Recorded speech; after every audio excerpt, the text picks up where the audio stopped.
Senator, what did you hear about the Constitution on the campaign trail? Well, I heard about the Constitution constantly, in part because I brought it up constantly. It's something that I think should be a campaign issue.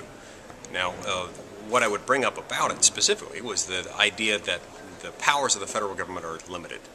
And it was always designed as a limited purpose government, never a general purpose, all-purpose national government.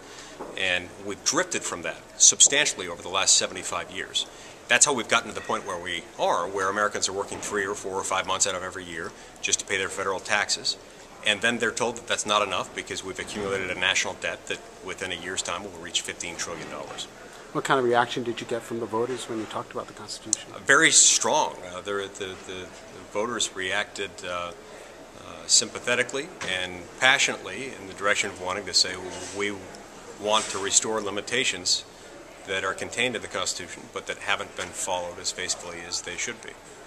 So what kind of qualities are you going to look for in judicial nominees as Senator? When looking at judicial nominees as a U.S. Senator, I'll look for someone who is willing to apply the law as it's written, not as they wish it had been written.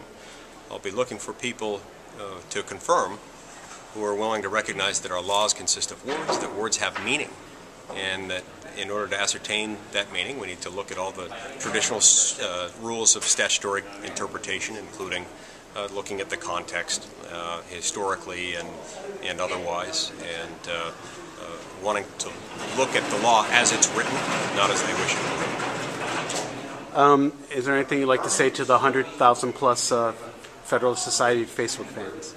I'm a huge fan of the Federalist Society, have been for ever since my first year of law school, and will continue to be for the rest of my life. It's a great organization and has contributed substantially to legal education in America, and I believe will continue to make that contribution. I think that contribution is spilling into other areas now, and I welcome that development.